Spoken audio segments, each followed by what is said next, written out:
The AI revolution is unquestionably in full force. But think about a few decades back, how the dawn of the internet blew up into a dot-com bubble. We all know how that ended. So is the AI trend getting ahead of itself? Or do artificial intelligence stocks still have more room to run in this market cycle? According to a March Bank of America survey of fund managers, 40% believed AI stocks are in a bubble. 45% disagreed, and 15% didn't know yet. Wedbush securities analyst Dan Ives is very sure of the market's major AI theme. This is a fourth industrial revolution playing out. And I think over the last year and a half, many that were skeptical, when you start to see hundreds of billions of CapEx going toward AI, I think that's convinced many this is not a bubble. It's a 1995 moment, not a 1999 moment. AKA when the internet began versus when the bubble burst. And for a quick history lesson, the dot-com bubble in the stock market burst in the late 1990s, following a surge of investments in internet companies, and then billions of dollars were lost in the market. The difference now, back in the 90s, many companies just added .com to the end of their name without any proof of revenue or fleshed out business models. Now artificial intelligence is getting big investments from tech leaders and proving to be a significant revenue driver. Wells Fargo analyst Samir Samana is questioning whether AI investments are actually paying off. I think the question that's maybe out there that we don't have the answer for is, does it result in higher sales and profitability for the companies that are spending boatloads of money in getting semiconductors, getting supercomputers, accessing the data, crunching the data? If it's not moving the needle with respect to higher sales and higher profitability, what's it all for? Also making AI's path forward unclear is how the investing world has fundamentally changed since the early aughts. A lot smarter investors. Retail plays a big focus. Machines, algorithms, any word that could be a little negative, stocks will get taken down. So I kind of view it as a much more efficient market in terms of the way that things are navigated. Now, valuations, you could argue, have gone clearly above historical. But if you go back to .com, that was a mania. But some qualities seem more constant than ever. It's FOMU, so it's fear of material underperformance.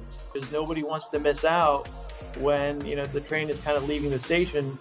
I guess what we would tell folks is, look, if it truly has legs, you're not going to price all of AI and it's 5, 10, 20, 30 years, maybe longer worth of productivity and that impact on sales, that impact on profits. You're not going to price it in the next, 1, 3, 6 months. There will be times when it seems overdone.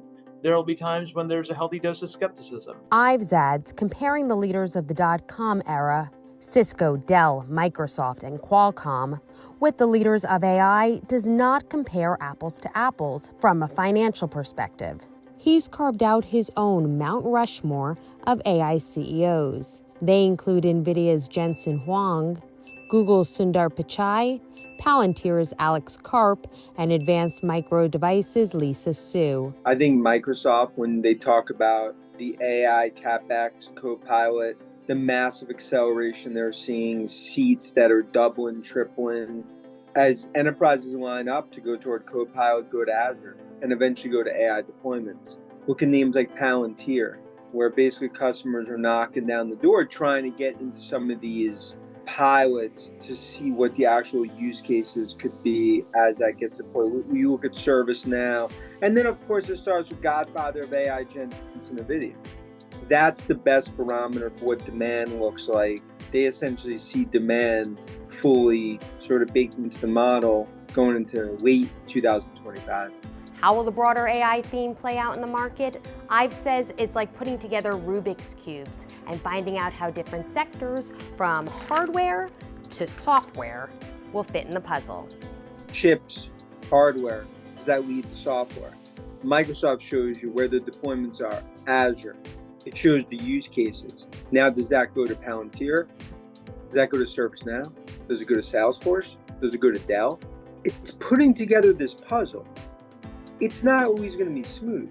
You'll have speed bumps. Companies could have softer guidance. A lot of these companies are all trying to produce the next latest and greatest with respect to either the semiconductor or the supercomputer or the other things that kind of go alongside that. What can today's investors riding the AI revolution wave glean from when the dot-com bubble burst?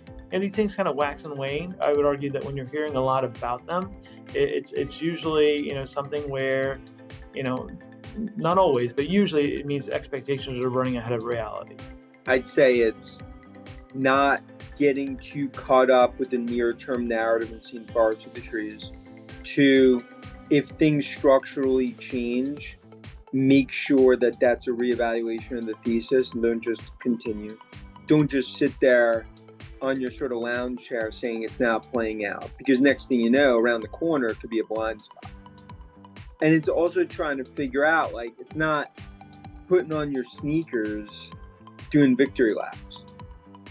It's about now being like, okay, that worked. What's next? For Ives, it's only a matter of time before the mega-cap tech leaders hit $4 trillion market valuations. And he says the AI party is just getting started. It's 9 p.m. in the AI party that goes to 4 a.m.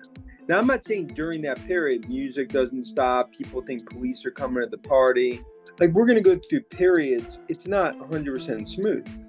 But my view is that if that party, bull market, I think next few years goes to 4 a.m., I get how others will look at this from the outside saying, oh, party looks great, oh, but it's going to end. It's going to end bad.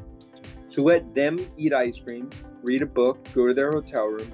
We'll stay at the party, meet at 6 a.m. at the diner, and who had the better night. For Investors Business Daily, I'm Meredith Heyman.